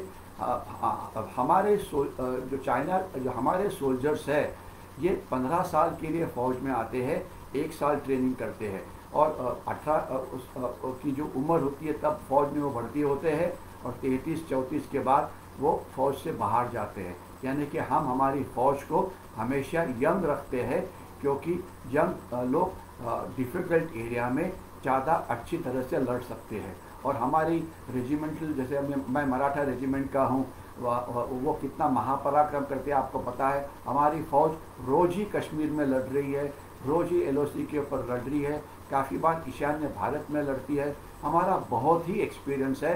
जबकि चाइना की लास्ट लड़ाई 1979 में वियतनाम के साथ हुई थी, जहाँ पर वो हार गए थे। तो यानी कि हमारी जो एक्सपीरियंस है लड़ने की बहुत अच्छा है। हमारे सोल्जर्स जो है ये टफ है, फिजिकली फिट है। अभी हमारे सोल्जर्स ने भागते हुए अलग अलग पहाड़ियों के ऊपर कब्जा कर लिया, लेकिन चाइनीज़ उनकी तरफ से भागे नहीं पाए क्योंकि उनको भागने की आदत ही नहीं है, वो सॉफ्ट है। आपको पता है कि जो हमारे सोल्जर्स का फिजिकल फिटनेस का स्टैंडर्ड बहुत ही बड़ा है। अगर आपने एनडीए कैडेट्स की ट्रेनिंग देखी होगी तो देख लेना कि क्या इनकी फिजिकल फिटनेस होती है। हमारे जो कमांडोज है इनकी फिटनेस आप कभी देखिए किस प्रकार से ये उनकी फिटनेस होती है। ये फिटनेस चाइना में नहीं है। उनकी स्ट्रेंथ हमारे से कम है, उनकी फ्लेक्सिबिलिटी हमारे से कम है, और सबसे मोस्ट इम्पॉर्टेंट उनका मोटिवेशन यानी लड़ाई करने की क्षमता। आज चाइनीज सोल्जर जो है वो केवल 3 साल के लिए चाइनीज आर्मी में आता है, और चाइनीज आर्मी में आना ये सबके लिए कंपलसरी है। इसमें से 1 साल उनका ट्रेनिंग के ऊपर जाता है, और इसके अंदर 1 साल के अंदर तकरीबन वो 3 महीने के जो ट्रेनिंग होती है वो केवल क्या बोलते हैं कि पॉलिटिकल ट्रेनिंग होती है, यानी कि उनको एक अच्छा कम्युनिस्ट का अनुयायी बनाया जाता है। 9 महीने वो फौजी ट्रेनिंग करते हैं, और उसके बाद वो 2 साल की नौकरी करते हैं। 2 साल के बाद उनको फौज से निकाला जाता है। तो इसलिए वो उनका जो हमेशा ध्यान होता है वो ध्यान होता है इसके जब 2 साल के बाद वो चाइना के बाहर जाएंगे, चाइनीज़ फौज के बाहर जाएंगे, तो वो उसके बाद की रोटी कपड़ा मकान की लड़ाई कैसे जीतेंगे। हमारे सोल्जर्स का ऐसे नहीं। 15 साल के बाद जब वो रिटायर होते हैं, हमारी गवर्नमेंट उनको अच्छा पेंशन देती है, आर्मी उनको अच्छी तरह से देखभाल करती है, ताकि वो बाद में दूसरा कोई नौकरी मिलने तक अपनी खुद की देखभाल अच्छी तरह से कर सकते हैं। लेकिन ये चीज़ चाइना में नहीं। उनको कोई पेंशन नहीं मिलता, उनको जो तनख्वाह मिलती है वो हमारे सोल्जर्स से कम मिलती है। इसलिए चाइनीज़ आर्मी में करप्शन है या इस प्रकार की जो चीज़ें हैं ये काफ़ी ज़्यादा है। तो इसलिए उनकी जो फाइटिंग की जो मोटिवेशन है ये बहुत कम है। जिस चीज़ में चाइनीज़ आर्मी बहुत अच्छी है वो है साइकोलॉजिकल वॉरफेयर, वो है वीडियो वॉरफेयर, वो है फोटोग्राफी खींचना। लेकिन जो एक्चुअल लड़ाई है उसमें उनका बहुत ही दम निकल जाता है। आपको ये पता होना चाहिए कि चाइनीज़ सोच रहे थे जब उन्होंने इंडियन आर्मी को यहाँ पे छेड़ने की कोशिश की कि हम वीडियो वॉरफेयर करते रहेंगे, कि हमारे कुछ दिन पहले बात में कल की आप मराठी न्यूज़पेपर पढ़िए, वहाँ पे आई थी कि चीन ने अपनी सेना लद्दाख के सामने इकट्ठी की। अरे ये जो पेपर वाले जो बातमी देते हैं उनको ये इतना पता नहीं है कि इससे आप लोगों को डराने की कोशिश कर रहे हैं। अगर चीन ने वहाँ पे अपने कुछ फौजी लाए हैं तो क्या हमारे फौजी क्या मुंबई पुणे में छुप के बैठे हुए? चीन ने वहाँ पे आधुनिक तोहफे लाई है, तो क्या हमारी तोहफे जो आर्टिलरी सेंटर नासिक रोड में वहाँ पे हमने छुप के रखी हुई है? चाइना ने टैंक लाए हैं, तो क्या हमारे टैंक या अहमदनगर में छुप के बैठे हुए हैं? चाइना ने मिसाइल लाए हुए हैं, तो क्या हमारे मिसाइल ये जो DRDO के लेबोरेटरी है वहाँ पे लॉक के अंदर लॉक करके रखे हुए? बिल्कुल नहीं। चाइना की हर एक डिप्लॉयमेंट को हमने मैच किया है, लेकिन हमारे न्यूज़पेपर जिस तरह से खबर देते हैं कि उनके वहाँ पे मिसाइल आ गए, उनके वहाँ पे क्या बोलते हैं, एक ने मुझे पूछा कि लिपुलेखला में उन्होंने अपने मिसाइल लाए हैं। अभी लिपुलेखला में मिसाइल लाना गलत बात है। मिसाइल हमेशा ये 50-100 किलोमीटर दूर बॉर्डर से डिप्लॉय किया जाता है, आर्टिलरी रेंज के बाहर, क्योंकि नहीं तो हमारा आर्टिलरी का फायर आएगा जिसमें एक बहुत ही कॉस्टली वेपन सिस्टम ये खराब हो जाएगी। तो इसलिए एक तरीका होता है लड़ाई करने का। जब आप खुल्ला कोई चीज़ डिप्लॉय करते हो तो वो एक साइकोलॉजिकल वॉरफेयर का हिस्सा है, जिससे लोगों को डराने के लिए। देखो उनके मिसाइल लिपुलेखला में आ गए, उनके मिसाइल और हमारे कुछ उस्ताद लोग हैं, हमारे कुछ इंटेलेक्चुअल्स, कुछ क्राउड, वो कहीं पे ग्लोबल टाइम्स पे जाते हैं, वहाँ पे कुछ फ़ोटोग्राफ लेते हैं और फोटोग्राफ को ट्वीट के साथ जोड़ देते हैं कि ये देखो फोटोग्राफ है। ये सब ग्लोबल टाइम्स को मत पढ़िए, इस ट्वीट को आप इनके पीछे मत जाइए। चाइना वीडियो वॉरफेयर में अच्छा है, लेकिन खुद लड़ाई लड़ना उनके लिए आसान नहीं है। अभी हमने ये जो उनकी वीडियो वॉरफेयर थी, इनकी जो साइकोलॉजिकल वॉरफेयर थी, इसे हमने कन्वर्ट किया है माउंटेन वॉरफेयर के अंदर। तो क्या माउंटेन वॉरफेयर या हाई एल्टीट्यूड वॉरफेयर के अंदर जिस प्रकार की लड़ाई हिंदुस्तान लड़ा था पाकिस्तान के खिलाफ कारगिल के अंदर, कारगिल की लड़ाई कैसे हुई थी इसकी मैंने एक प्रेजेंटेशन 2-3 महीने पहले ज़रूर दी थी। याद रखिए कि क्या जिस प्रकार से हमारी फ़ौज ने कारगिल में हमला किया था, कैप्टन विक्रम बत्रा ने हमला कैसे किया था, लेफ्टिनेंट मनोज पांडे ने कैसे हमला किया था, इसकी कहानी मैंने आपको 2-2.5 महीने पहले 26 जुलाई को बताई हुई है इसी व्यू से। और इसके वीडियो उसका जो फेसबुक लाइव है, ये प्रोग्राम भी आपको वहाँ पे मिल जाएगा। तो क्या आप सोचते हैं कि जिस प्रकार से कैप्टन विक्रम बत्रा ऊपर चढ़ गए थे या लेफ्टिनेंट विजयन थापड़ ने लड़ाई की थी क्लिफ असॉल्ट करके, तो क्या ये चाइनीज इस प्रकार से लड़ाई करेंगे? बिल्कुल नहीं। चाइनीज़ की हिम्मत ही नहीं है इस प्रकार की लड़ाई करने की। और दूसरा, चाइनीज़ का जो सोल्जर्स का एक है साइकोलॉजिकल मेकअप। इनका प्रॉब्लम चाइना में यह है कि चाइना ने काफ़ी साल पहले एक वन चाइल्ड नाम की पॉलिसी लाई। इसका मतलब क्या है कि एक कपल को केवल एक ही बच्चा पैदा हो सकता है। तो इससे क्या हुआ है कि अभी सभी चाइनीज़ जो है ये अकेले है। तो जो एक आधा बच्चा किसी फैमिली में अकेला होता है, तो मैं इसके ऊपर इतना एक ही कमेंट दूंगा कि उसका ज़्यादा देखभाल की जाती है, उसे सॉफ्ट बनाया जाता है, वो जो चाहता है वो सब करता है, उससे किसी के साथ शेयर करने की ये नहीं होती है। यानी कि जो सोशल स्किल्स होती है वो उसमें डेवलप नहीं होती और वो बहुत ही ज़्यादा पैम्पर्ड हो जाता है। या जैसे आजकल मराठी में सीरियल चल रहा है अगोबाई सासूबाई, इसमें जिस प्रकार की कार्रवाई बबड़िया करता है, बबड़िया उस प्रकार की ये बबड़िया बने हुए हैं। अगर आप में से जो मराठी है ये शायद समझ जाएंगे कि बबड़िया का सीरियल आजकल बहुत ही पॉपुलर है, चल रहा है टीवी चैनल के ऊपर। तो ये जो चाइनीज़ सोल्जर्स जो है वो बबड़िया बने हुए हैं, यानी कि वो बहुत ही सॉफ्ट है, काम नहीं करना चाहते हैं, केवल आराम करना चाहते हैं। तो इनके लिए लड़ाई लड़ना ये आसान नहीं है।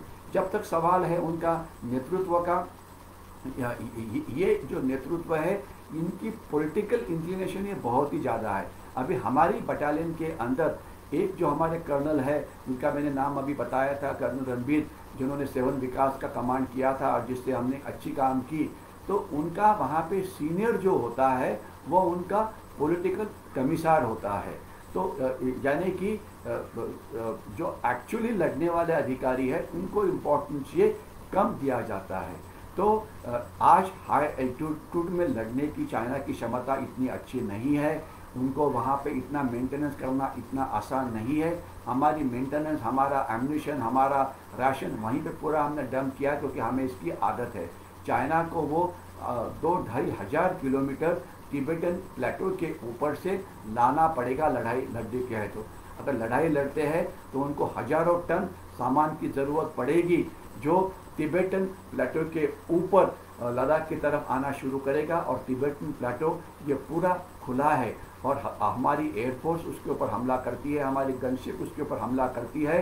तो चाइनीज़ की जो मेंटेनेंस है उनकी फॉरवर्ड ट्रूप्स के लिए हम बिल्कुल रोक सकते हैं। और जैसे एसएसएफ के बारे में मैंने पहले बोला था, कमांडो रेड का इस्तेमाल करते हुए उनके साबोटाज सबवर्शन की कामगिरी ये हम अच्छी तरह से कर सकते हैं।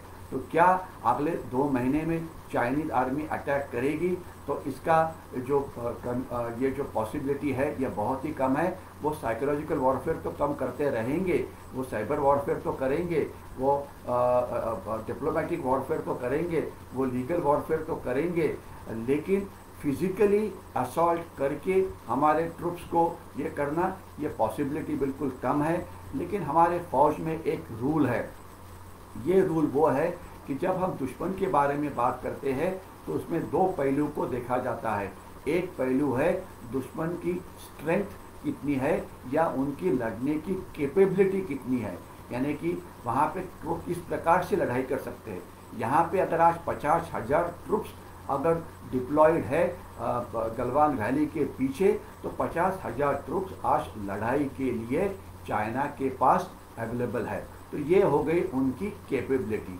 और दूसरा होता है जिसे बोला जाता है इंटेंशन। इंटेंशन का मतलब क्या वो लड़ाई करेंगे कि नहीं। कोई भी अच्छी फौज इंटेंशन की परवाह नहीं करती है क्योंकि उसे डिसाइड करना इतना आसान नहीं है। अगर वो फिजिकली वो इस प्रकार से इतनी फौज वहाँ पे डाली हुई है, तो ये ये चीज़ें बिल्कुल ही उनके खिलाफ है। हाई एल्टीट्यूड की लड़ाई लड़ना उनके लिए डिफिकल्ट है, लेकिन अगर करते हैं तो उनको एक ब्लडी नोज मिल जाएगा। इसके बारे में आपको बिल्कुल साफ चीज़ पता होना चाहिए। तो अभी 2 महीने हैं, अगर वो कार्रवाई करते हैं तो हम भी काउंटर कार्रवाई करने के लिए तैयार है। इसलिए आपने इस प्रकार की लड़ाई की फिक्र करने की ज़रूरत नहीं। अगर लड़ाई लद्दाख में कैसे होगी, सिक्किम में कैसे होगी, अरुणाचल प्रदेश में कैसे होगी, ये एक डिटेल में बात करना ये अपने आप में एक विषय होगा। मैंने 62 की लड़ाई कुछ देर तक कवर की थी एक 2 महीने पहले, तो तभी आप देख सकते हैं कि किस प्रकार की लड़ाई उस समय लड़ी जाती थी। तो मैं आपको यही बोलना चाहूँगा कि लड़ाई अगर चाइना करता है तो उनको वो एक बहुत ही बड़ा डिफिट उनका वहाँ पे हो जाएगा, क्योंकि इंडियन आर्मी लड़ाई करेगी ऐसे नहीं, उसमें अभी नेवी का भी इस्तेमाल होगा। और जैसे मैंने पहले बोला था कि जो उनका जो नीचे वाला एरिया है जिसे मलक्का का स्टेट बोला जाता है, वहाँ से उनकी काफ़ी सारी मेंटेनेंस वहाँ से जाती है। 80% ऑफ चाइनीज स्टेट वहाँ से जाता है। अगर हम उसे ब्लॉक करते हैं तो चाइना के पास आज केवल 20 या 25 दिन का ही तेल यानी कि ऑयल उनके देश में स्टॉक करके रखा है। यानी कि 20 दिन के ऊपर उनका देश को रन करने के लिए उनके पास तेल नहीं है। हमारी भी हालत कुछ इसी प्रकार की, हमारे पास भी 20 या 30 दिन का तेल हमने स्टॉक करके रखा हुआ, बाकी का तेल रोज़ आता रहता है जाता रहता है। लेकिन हमारे देश को 7,600 किलोमीटर का समुद्र किनारा होने के कारण ये हमें कोई भी इकोनॉमिक ब्लॉकर ये नहीं कर सकता, जो कि हम कर सकते हैं। तो मैंने बिल्कुल शॉर्ट में नेवी क्या कर सकती है बोलने की कोशिश की, आर्मी क्या कर सकती है थोड़ी बोलने की कोशिश की। हमारी आक्रामक क्षमता ये काफ़ी है और ज़रूरत पड़े तो हम और ज़्यादा आक्रामक फौज कश्मीर से ला सकते हैं, उसमें फिक्र करने की ज़रूरत नहीं है। एयरफोर्स क्या करता है थोड़े बहुत मैंने बोलने की कोशिश की। शुरुआत में मैंने थोड़ी सी बातचीत की एसएसएफ के बारे में, मैंने ज़्यादा बात नहीं की, लेकिन उनकी भी क्षमता ये काफ़ी है। तो यहाँ पर मैं इतना ही बोलना चाहूँगा, लड़ाई होंगी कि नहीं ये इसके ऊपर कमेंट करना इतना आसान नहीं है। लेकिन लड़ाई होती है, या वो केवल आर्टिलरी की लड़ाई हो या हेलीकॉप्टर की लड़ाई हो या एक सर्जिकल स्ट्राइक की तरफ की लड़ाई हो या एक लिमिटेड वॉर हो, जिस प्रकार का हमने कारगिल में किया था कि सिर्फ लद्दाख में वॉर या केवल गलवान में क्लैश जैसे कि 14-15 को हुआ था, या और एक आधा क्लैश जैसे 29-30 अगस्त को हुआ था, तो या एक 5 दिन की लड़ाई या 10 दिन की लड़ाई या एक 1962 वॉर जैसे 3 या 4 हफ्ते की लड़ाई, ये अलग अलग चीज़ें हैं जो हो तो सकती है, लेकिन उसके लड़ने के लिए हम बहुत ही अच्छी तरह से तैयार है। इतना ही मैं यहाँ पे बोलना चाहूँगा। और यहाँ पे अभी मेरी बातचीत तो पूरी ख़त्म हो रही है, क्योंकि अभी और मैं कुछ सवाल अभी लेना चाहूँगा कि जो सवाल यहाँ पे चैट बॉक्स में आए हुए हैं। कुछ लोग जय हिंद वगैरह बोल रहे हैं, उनको जय हिंद, कुछ लोग लाइक कर रहे हैं, उनको मेरी रिक्वेस्ट ये है कि ये जो इंफॉर्मेशन वॉरफेयर है या जो माहिती युद्ध है, ये आपने ये लिंक ज़्यादा से ज़्यादा लोगों के साथ शेयर करनी चाहिए, क्योंकि आम आदमी जो देश का भला चाहता है वो डर जाता है जो बड़ी बड़ी खबर न्यूज़पेपर में देखता है। तो इसीलिए इसकी लिंक शेयर करिए, इसे लाइक करिए और ज़्यादा से ज़्यादा लोगों के पास व्हाट्सएप के ऊपर, फेसबुक के ऊपर, ट्विटर के ऊपर शेयर करने की कोशिश करिए। इसके बाद योगेश घाटे जी पूछ रहे हैं कि सामान्य से सामान्य कुटुंब का सरासरी 50,000 का चाइनीज़ वायरस से नुकसान हुआ है। योगेश जी, आपका कहना ठीक है, हमारी अर्थव्यवस्था की जो हालात है बहुत ही ख़राब है और इसे मीडिया ने अच्छी तरह से कवर किया है, लेकिन इसका आज ज़रूरत क्या है?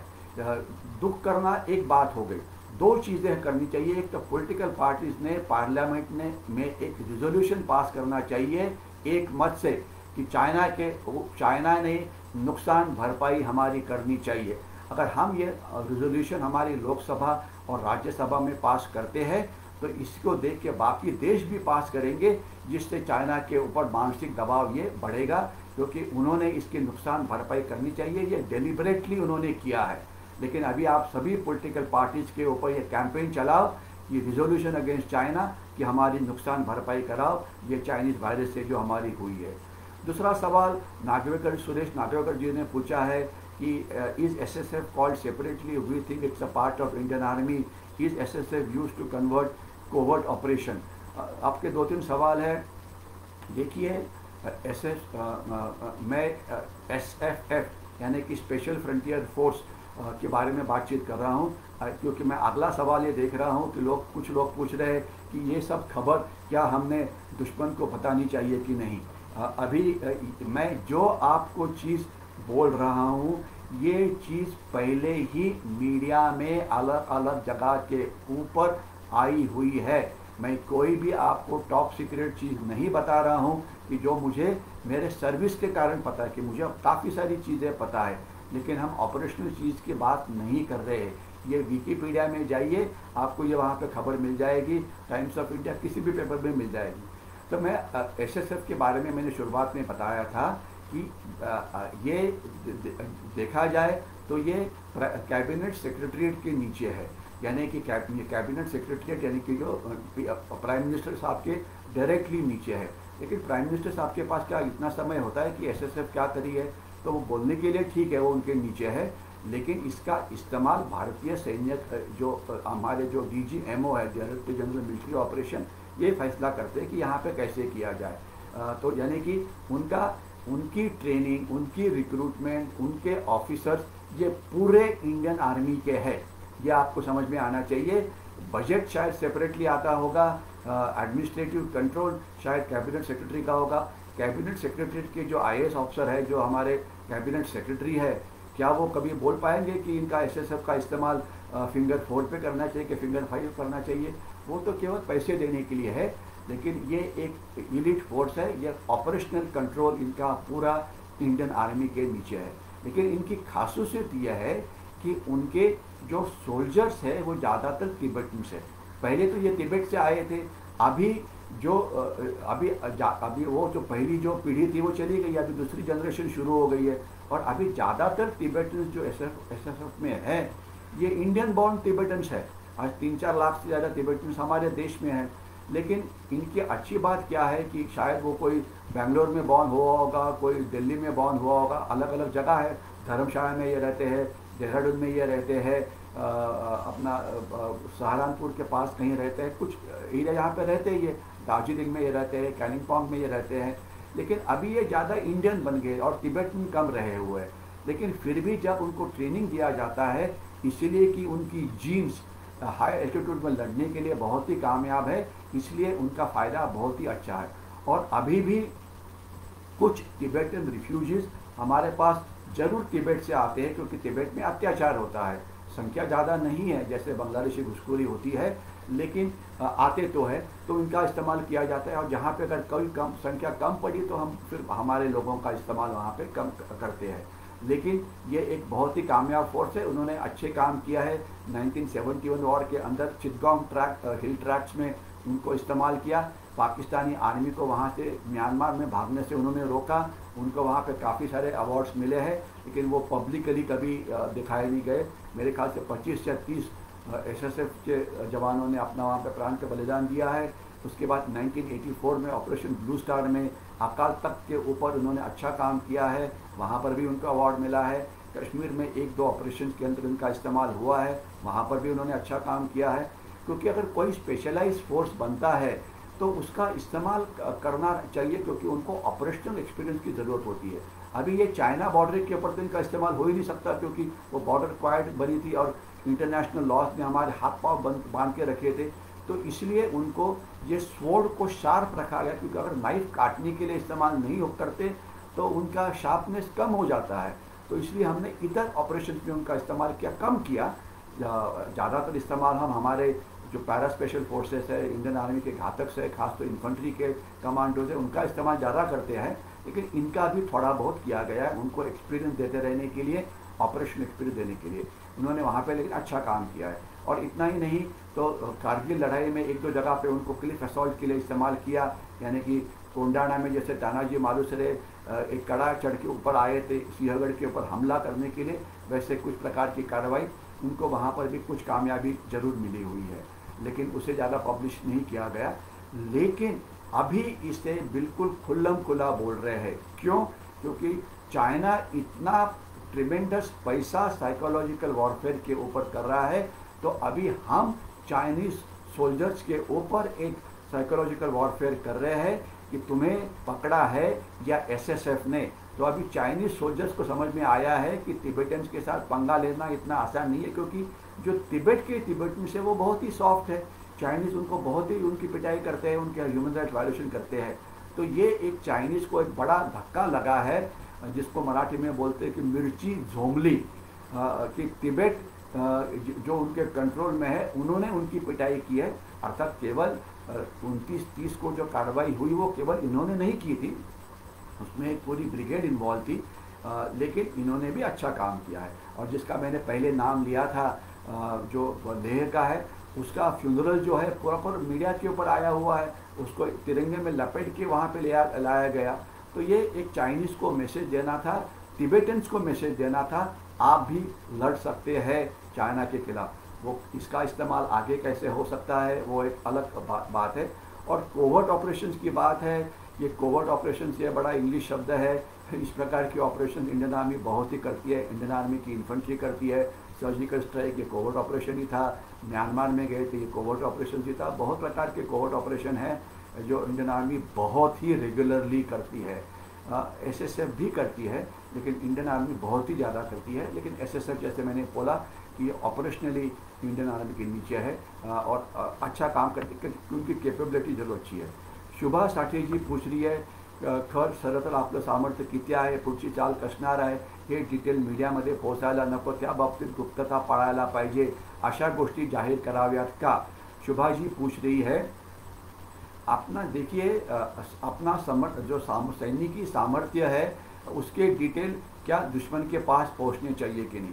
पहले तो आपकी सैन्य की स्ट्रेंथ कितनी है ये पूरी दुनिया को पता है, आपके पास शस्त्र कौन से हैं ये पूरी दुनिया को पता है। यानी कि समझ लीजिए हमारे पास जो हमारे एयरक्राफ्ट है, कुछ मिग्स है जो रशिया से आए हैं, या सुखोई है वहाँ से, राफेल फ्रांस से आया है, तो कितने विमान आते हैं ये सभी को पता है। हमारे जो तोहफे हैं, जो चीज़ आज हमारी पिछले 70 साल से हमारी 70% इक्विपमेंट ये फॉरेन से आ रही है। तो सबको पता है कि राफेल की कैपेबिलिटी क्या है, या मिग की कैपेबिलिटी क्या है, या सुखोई की कैपेबिलिटी क्या है, कितना नंबर है, कितना गिरा है, कितना नहीं है। तो इसीलिए आत्मनिर्भर भारत यानी कि हमारे शस्त्र हमारे पास बनने चाहिए। ये गलती हमारी रूलर्स की है कि इनको इतनी अकल नहीं थी कि हमने हमारे शस्त्र नहीं बनाए, और हम सब जो शस्त्र रशिया से लाए हैं वो तो रशिया को पता है। आज अगर हमारे पास सुखोई है तो वही सुखोई आज चाइना के पास भी है। और शायद आपने न्यूज़ पढ़ी होगी कि एक सुखोई ताइवान ने कल गिराया है, जो उन्होंने क्रॉस करने की कोशिश की इसके अंदर ताइवान के एयर स्पेस में, और उन्होंने मिसाइल फायर किया, उसमें वो गिर गया। तो ये तो पता है। तो इसलिए आत्मनिर्भर भारत जो हमारा की रिजल्ट एरिया होना चाहिए था, हमने गलती की है हमारे रूलर्स ने। अभी हम उसके ऊपर कोशिश कर रहे हैं, अभी हम सब चीज़ जहाँ पे बनाएंगे तभी हम हमारे हथियार की कैपेबिलिटीज़ क्या है इसको छुपा के रख सकते हैं। लेकिन वो कोई नहीं है। जब तक सवाल है हमारे ग्राउंड का, हमारे रोड्स का, सैटेलाइट पे ये तो चीज़ें सब पता लगती है। लेकिन जो चीज़ दुश्मन को पता नहीं होती वो है हमारा सबसे बड़ा ब्रह्मास्त्र, वो है हमारे सोल्जर्स, और वो है हमारे अधिकारी। उनका मोराल कैसे है, उनका मोटिवेशन कैसा है, वो किस प्रकार से लड़ते हैं। ये एक इसके इंटेंजिबल क्वालिटी बोलते हैं, शौर्य, धैर्य, लड़ने की क्षमता, देश प्रेम, देशभक्ति, ये जो है ये किसी को पता नहीं होती। और इसी की मैं तुलना कर रहा था, इनमें देश प्रेम नहीं है। वो चाइनीज सोल्जर को लड़ना नहीं चाहते हैं। मराठा रेजिमेंट का सोल्जर हर साल लड़ता है। अभी 15 अगस्त को 10 गैलेंट्री अवार्ड उनको मिले हुए हैं, क्योंकि एक शौर्य चक्रा मिला है 4 मराठा लाइट इन्फेंट्री को, 7 मराठा लाइट इन्फेंट्री को, 2 सेना मेडल शौर्य मिले हुए हैं। रोज ही वो लड़ते रहते हैं। तो हमारा शौर्य, हमारा धैर्य, हमारा नेतृत्व, हमारी युद्ध कला, ये इसके बारे में शत्रु को ढूंढना इतना आसान नहीं होता। ये एक्चुअली सीक्रेट होता है। तो बाकी की हमारी 7 मराठा में कितने सोल्जर्स हैं, वो कहाँ पे रहते हैं, ये सभी दुनिया को पता होता है। जो पता नहीं होता वो है हमारा मोरल, मोटिवेशन, लड़ने की क्षमता वगैरह वगैरह, जो कि वो उनको पता नहीं होगा। और साइकोलॉजिकल वॉरफेयर ये एक बहुत ही इम्पोर्टेंट युद्ध है। आप देखिए हमारे कुछ मीडिया हाउसेस, कुछ एंकर जिनके मैं नाम नहीं लेना चाहता हूँ, अपनी पूरी इंटेलिजेंस इस्तेमाल कर रहे हैं ये प्रूव करने के लिए कि इंडियन आर्मी से लड़ नहीं सकती है। मैं नाम लेना चाहूँ तो अगर आप मुझे हाँ बोलेंगे शुभा जी, तो आप चैट में डालिए, मैं एक दो एंकर्स के नाम लेता हूँ कि जो अपनी पूरी विद्वत्ता है वो इस्तेमाल कर रहे हैं पिछले 5 दिन से प्रूव करने के लिए कि इंडियन आर्मी लड़ नहीं सकती है। रोज़ वो किसी उल्टे वाले को इंटरव्यू के लिए लाते हैं और उनका इंटरव्यू लेते हैं। मैं आपको ये बोलना चाहूँगी कि नाम अगर आप चाहिए तो शोभा जी, आप, क्योंकि सवाल आपका था इसलिए अगर आप लिखेंगे चैट में कि आप नाम डालो तो फिर मैं आपको बता दूँ कि कौन है ये नाम और किन के वो इंटरव्यू ले रहे थे। ठीक है, लेकिन खुल्लम खुल्ला इस प्रकार से बोलना अदरवाइज ठीक नहीं रहता। हमारे लोग, हमारे एंकर्स ये कर रहे हैं। ओके, अभी मैं आ जाता हूँ। केशव सिंह मेहरा जी ने बोला है कि चीन का साथी दिल्ली में मानसिक युद्ध लड़ रहा है। केशव सिंह जी, जो आपने बोला है बिल्कुल मैं यही बोलना चाहता हूँ। देखिए हमारे कुछ पॉलिटिकल पार्टीज़ को ये पैसा दे रहे हैं, अर्थात पूरी पॉलिटिकल पार्टीज़ को वो बाय नहीं कर सकते, लेकिन कुछ को ज़रूर कर सकते। आज अमेरिका का नेशनल सिक्योरिटी एडवाइज़र, कि जो दुनिया का सबसे पावरफुल देश है, वो बोल रहा है हमारे इलेक्शन में ये इंटरफियर कर रहे हैं। और अमेरिका जैसा टेक्नोलॉजी, अमेरिका जैसा इंटेलिजेंस, अमेरिका जैसा ये किसी के पास नहीं है।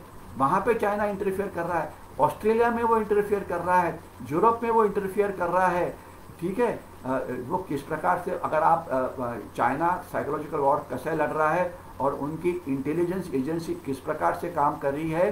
सावरकर स्मारक के लिए मैंने इसके ऊपर 2 प्रोग्राम किए हैं, इनके वीडियोज़ आपको नज़र आएंगे इसी साइट के ऊपर। इसे ज़रूर देखिए कि हमारे मीडिया में, बाकी मीडिया में वो किस प्रकार से इन्फिल्ट्रेट कर रहे हैं, वो आपको वहाँ पे एकदम नज़र आ जाएगा।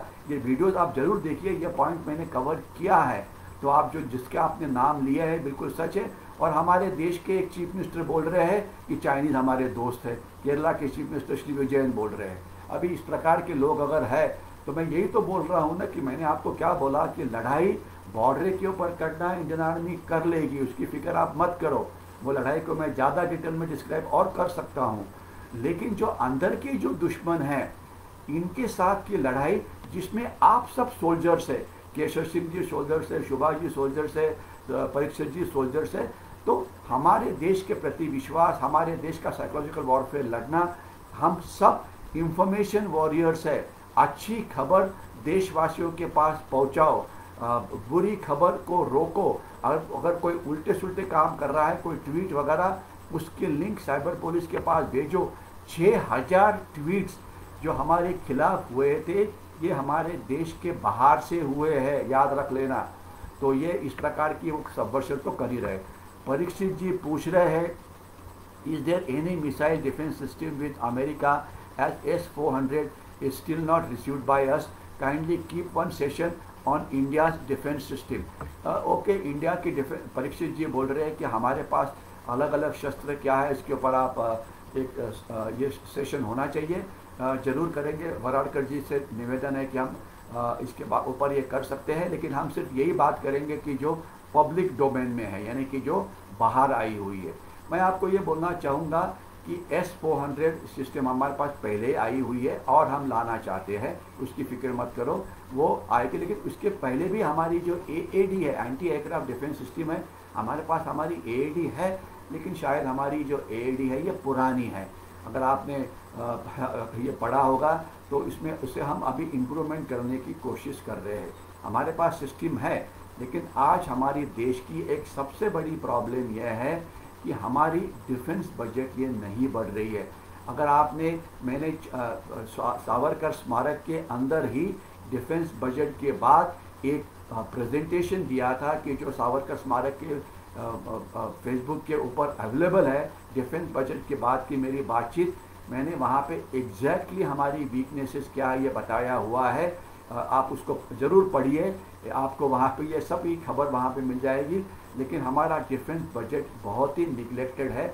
इसका कारण मैं हमारे राज्यकर्ता को दोषी नहीं बनाना चाहता हूँ, क्योंकि कारण यह है कि हमारे देश का हर एक नागरिक कुछ ना कुछ चाहता है कि मुझे ये चाहिए, मुझे वो चाहिए, इलेक्ट्रिसिटी का बिल माफ़ करो, जीएसटी कम करो, उसके बाद पेट्रोल का रेट कम करो, फिर दूध का रेट बढ़ाओ, उसके बाद शुगर का रेट बढ़ाओ, शुगर फैक्ट्रीज को सब्सिडी दो। मतलब मुझे ये समझ में नहीं आता, ये इस प्रकार की सब्सिडी, इस प्रकार का ये जो देना चाहना है, अगर आप 20 साल पहले, 25 साल पहले की बात करते हैं तो इस प्रकार की सब्सिडी इसके पहले कभी नहीं थी। लेकिन आजकल सबको हमारे सरकार से कुछ ना कुछ चाहिए। सरकार के पास पैसा तो लिमिटेड होता है। आज दुर्दैवी की बात यह है, हमारा डिफेंस बजट नहीं कर रहा है, बढ़ रहा है। इसका कारण सबसे बड़ा, उसके लिए सबसे बड़ी गलतियां हम लोग हैं, हम इंडियंस हैं कि जो टैक्स भरना नहीं चाहते। मैं भरता हूँ टैक्स, मैं इनकम टैक्स भरता हूँ, मैं मेरी इनकम टैक्स कितनी भरी है आप जाके चेक करिए।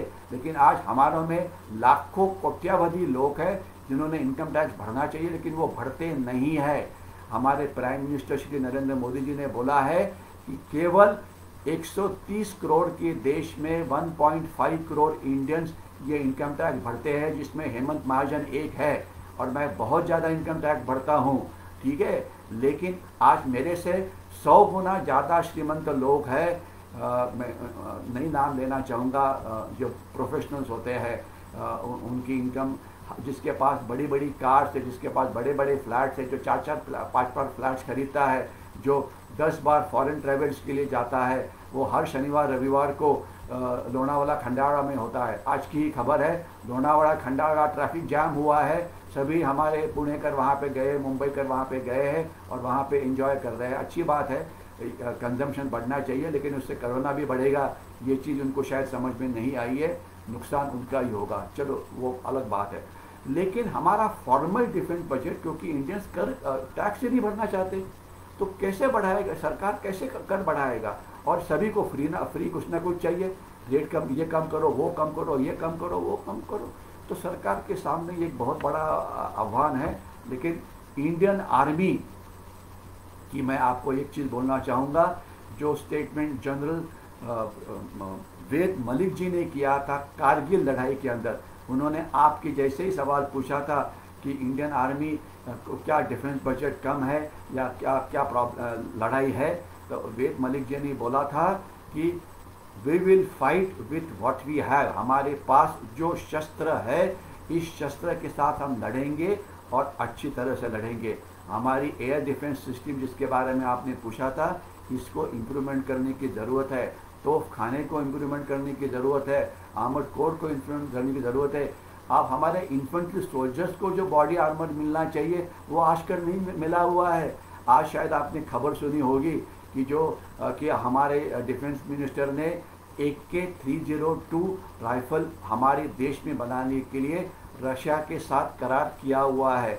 लेकिन क्या आपको पता है कि ये एक इन्फेंट्री पायदड़ जो सबसे ज़्यादा कैजुअलिटी सफ़र करते, उनका जो बेसिक वेपन है, ये भी हम उनको नहीं दे पाए हैं। वो केवल हमारे पास जो है उसके साथ लड़ रहे हैं। अगर उनके पास अच्छा शस्त्र होते तो चाइनीज़ की हमने तो और ज़्यादा पिटाई करनी थी। तो ये रखिए, आप कभी सवाल पूछिए हमारे पॉलिटिकल पार्टीज़ को कि क्या ये 302 अभी क्यों बना रहे हैं। हमने हमारे इन्फेंट्री को, जो सबसे ज़्यादा लड़ाई लड़ते हैं, उनको हमने अच्छे शस्त्र क्यों नहीं दिए हैं? क्या हमने उनको बॉडी आर्मर क्यों नहीं दिया है? क्या हमने उनको स्नाइपर राइफल्स क्यों नहीं दी है? कारण सीधा साफ है, पैसा नहीं है। ओके, मैं आपको डराना नहीं चाहता हूँ, लेकिन फिर भी इंडियन सोल्जर्स लड़ेंगे। मेरे ख्याल से आज सवाल बहुत ही ज़्यादा आए हैं और भी आ रहे हैं, लेकिन अभी रुकने का समय आ गया है। मैं आपको इतना ही रिक्वेस्ट करूँगा, इसे लाइक करिए, ज़्यादा से ज़्यादा लोगों के साथ शेयर करिए। शेयर करना ये इम्पॉर्टेंट बात है, क्योंकि आप एक इंफॉर्मेशन वॉरियर है। अगर आप ये ज़्यादा लोगों के पास ये पहुँचा पाएंगे तो देश का भला होगा और देश के आर्मी के बारे में उनके दिल में एक ये पैदा हो जाएगा। और अभी काफ़ी सारे फेस्टिवल्स आने वाले हैं, इसमें चाइनीज़ के ऊपर पूरा बॉयकॉट डालो और ये सवाल खुद को पूछो कि मैं देश के लिए क्या कर सकता हूँ। अच्छे विद्यार्थी बनो, अच्छे नागरिक बनो, देश के लिए पानी बचाओ, देश के लिए बिजली बचाओ, देश के लिए एनर्जी बचाओ, देश के लिए शेतकरियों से अनाज खरीदो, देश के लिए पैसा खर्चा करो ताकि कंजम्पशन बढ़ जाएगी। ये लेडीज़ के लिए एक बहुत अच्छी बात है। आप पैसा ज़्यादा खर्चा करोगे तो कंजम्पशन बढ़ेगा, जिससे देश की अर्थव्यवस्था ज़्यादा सामने आएगी। तो अच्छा, आप ज़रूर पैसा खर्चा करिए, ये देश के लिए अच्छा है। ओके, तो मैं यहाँ पे रुकना चाहता हूँ, लेकिन चाइनीज़ के ऊपर नहीं। जो देश में बनता है वो स्वराज, जो मेक इन इंडिया जो है, बहुत सारी चीज़ है, तो देश के अंदर बनने वाली चीज़ के ऊपर पैसा खर्चा करो। अभी मैं यहीं पे रुकता हूँ और आगे संडे को हम मिलेंगे, और शायद अभी हम एक गुरुवार को भी रात को 9:30 बजे मिलेंगे आधे घंटे के लिए। तभी भी आप हमें फॉलो कर सकते हैं। तभी तक आपसे मैं विदा लेता हूँ। जय हिंद और आपको बेस्ट विशेष।